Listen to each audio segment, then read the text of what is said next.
இத பத்தி நம்ம வீட்டுக்கு போய் பேசிக்கலாம் பேபி. நான் இருக்கேன்ல, எதுக்காக டென்ஷன் ஆகுற என்று கூலாக சொன்னான். விக்ரம் சாதாரணமாக இருப்பதை பார்த்த சுரபிக்கு பிபி எகிரியது. அங்கிருந்த அனைவரும் அவர்களை தான் பார்த்து கொண்டிருந்தனர். ஆனால் அவர்கள் யாரையும் கண்டுகொள்ளாமல் அங்கிருந்து புறப்பட்டனர்.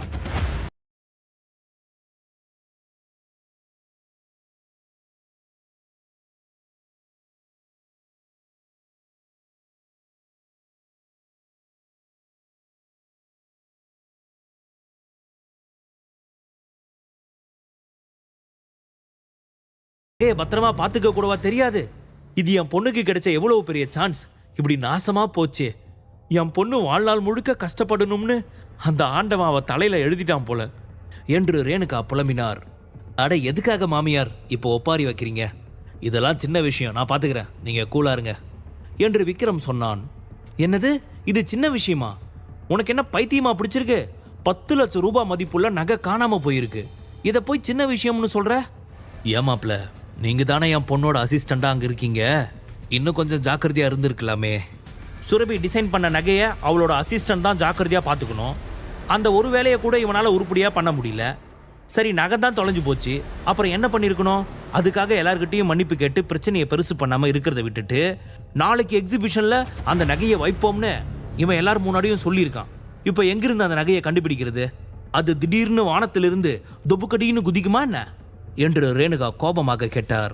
அம்மா ப்ளீஸ் டென்ஷன் ஆகாதீங்க, அப்புறம் உங்களுக்கு தான் உடம்புக்கு முடியாம போயிடும். நீங்க நினைக்கிற அளவுக்கு இது அவ்வளவு பெரிய விஷயம் இல்லை என்று சுரபி சொன்னாள். இங்க பாரு சுரபி, நீ மட்டும்தான் எங்களோட ஒரே நம்பிக்கை. இந்த எக்ஸிபிஷன் தான் உன்னோடைய திறமையை நிரூபிக்க உனக்கு கிடைச்ச ஒரே சான்ஸ். இதை மட்டும் நீ மிஸ் பண்ணிட்ட, உன்னை அவங்க வேலையை விட்டு மட்டும் தூக்க மாட்டாங்க. இனி ஜோதி டவர்ஸ்ல கால் வைக்க முடியாதபடி பண்ணிடுவாங்க என்று ரேணுகா கவலையுடன் சொன்னார். உன்னை வேலையை விட்டு தூக்கினாலும் பரவாயில்ல, உன்னால டைரக்டரா இருக்க முடியலனாலும் பரவாயில்ல. ஆனா இவ்வளவு காஸ்ட்லியான நகை எக்ஸிபிஷனுக்கு முந்தின நாள் காணாம போனது வெளியில தெரிஞ்சா பெரிய பிரச்சனையாயிடும். கம்பெனியோட பேரு கெட்டு போயிடும்.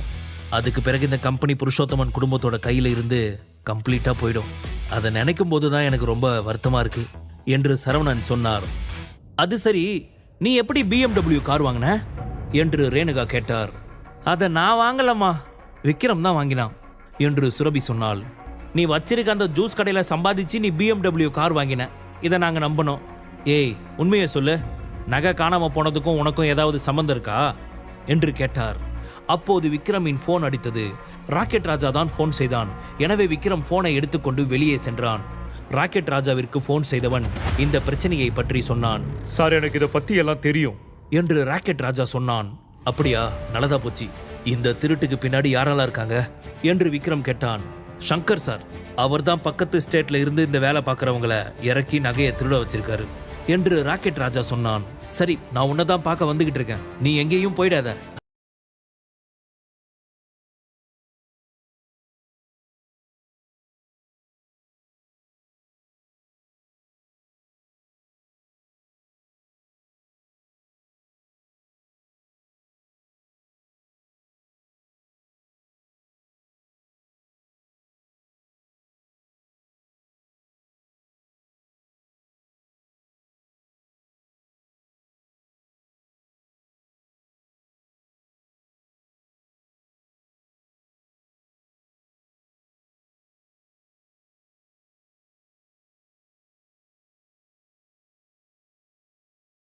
பேசும்போது அவன் கண்களில் அதீத வெறுப்பு தெரிவதை விக்ரம் பார்த்தான்.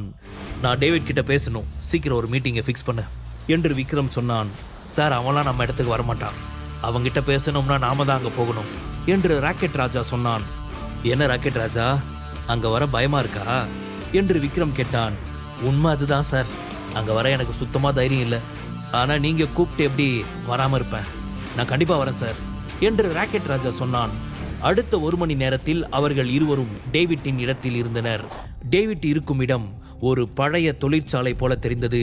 உள்ளே பழைய இரும்புகள் அனைத்தும் ஆங்காங்கே சிதறி கிடந்தன. அப்போது அங்கு வந்த டேவிட், என்ன ராக்கெட் ராஜா, எப்படி இருக்க? பார்த்து ரொம்ப நாள் ஆச்சு, சௌக்கியமா என்று கேட்டான். நீங்க பார்ப்பா, நீ என்கிட்ட விசாரிக்க வேண்டிய அவசியம் இல்லை, நேரடியா விஷயத்துக்கு வா. நான் இங்க உன் கூட சண்டை போட வரல, நீ பிடிச்சி வச்சிருக்க ஆட்களை எல்லாம் கூட்டிட்டு போக தான் வந்திருக்கேன். ஒழுங்கா அவங்களை என் கூட அனுப்பிடு என்று ராக்கெட் ராஜா சொன்னான். அப்படியா, நீ சண்டை போட வரலனா எதுக்காக உன் கூட ஆளுங்களை கூட்டிட்டு வந்திருக்க என்று டேவிட் கேட்டான். உன்னை பார்க்க வரும்போது வெறுங்கையை வீசிட்டு வர முடியுமா என்ன? நானும் முன்னேற்பாடோட தானே வரணும் என்று ராக்கெட் ராஜா கேட்டான். ஓ அப்படியா என்ற டேவிட், டேய் ராக்கெட் ராஜாவோட ஆளுங்களை விடுங்கடா என்று தன் ஆட்களிடம் சொன்னான். அவன் கட்டளையிட்டதும் டேவிட்டின் ஆட்கள் ஒரு அறைக்குள் சென்று ராக்கெட் ராஜாவின் ஆட்களை அழைத்து வந்தனர். இங்க பாரு, கொஞ்ச நாளா நீ என்கிட்ட எந்த பிரச்சனையும் பண்ணாம இருந்த. ஆனா இப்போ திரும்பவும் நீ உன் ஆட்களை என் இடத்துக்கு அனுப்பி வச்சிருக்க. அதனால தான் நான் அவங்கள பிடிச்சு வைக்கிற மாதிரி ஆயிடுச்சு. சரி, உன் ஆட்களை கூட்டிட்டு கிளம்பு என்று கூலாக சொன்ன டேவிட், அது சரி, உன் பக்கத்துல இருக்கிற ஆள் யாரு என்று கேட்டான். அவரோட வேலைக்காக தான் நான் என் ஆட்களை உன் இடத்துக்கு அனுப்புனேன் என்று ராக்கெட் ராஜா சொன்னான். டைகர் தயாக்காகவா என்று டேவிட் கேட்டான். அதுவரை அமைதியாக இருந்த விக்ரம், டைகர் தயா எங்க என்றான். டைகர் தயா இங்க வா, உன்னை பார்க்க கெஸ்ட் வந்திருக்காங்க, கொஞ்சம் வெளியில வந்து உன் முகத்தை அவங்க கிட்ட காட்டிட்டு போ என்று டேவிட் சத்தமாக சொன்னான். அப்போது அங்க வந்த ஒருவன், நான் தான் டைகர் தயா என்றான். அவனை அடித்து சாய்க்க விக்ரமிற்கு அதிக நேரம் எடுக்காது. ஆனால் அவன் இந்த விஷயத்தை பேசி தீர்த்து கொள்ளலாம் என்று நினைத்தான். நீதான் புருஷோத்தமன் குரூப் ஆஃப் இண்டஸ்ட்ரியில இருந்து கிங் ஆஃப் தி வேர்ல்ட திருடினியா என்று விக்ரம் கேட்டான். இந்த பிரச்சனையை சண்டை இல்லாமல் சுமூகமாக தீர்ப்பதற்காக விக்ரம் தன்னை தானே தாழ்த்தி கொள்ள வேண்டி இருந்தது. நீ எதுக்காக இப்போ அந்த நகையை பத்தி விசாரிக்கிற? அதை பத்தி கேட்க உனக்கு என்ன ரைட்ஸ் இருக்கு என்று டைகர் தயா கேட்டான். டே தயா, வாய அடக்கி பேசு, இவர்தான் எனக்கு குரு, காட்ஃபாதர் எல்லாமே என்று ராக்கெட் ராஜா பெருமையாக சொன்னான். அவன் அவ்வாறு சொன்னதும் டேவிட் விக்ரமை சந்தேகத்துடன் பார்த்தான். கிங் ஆஃப் தி வேர்ல்டு உங்ககிட்ட இருக்கா இல்லையா, அதுக்கு மட்டும் பதில் சொல்லு.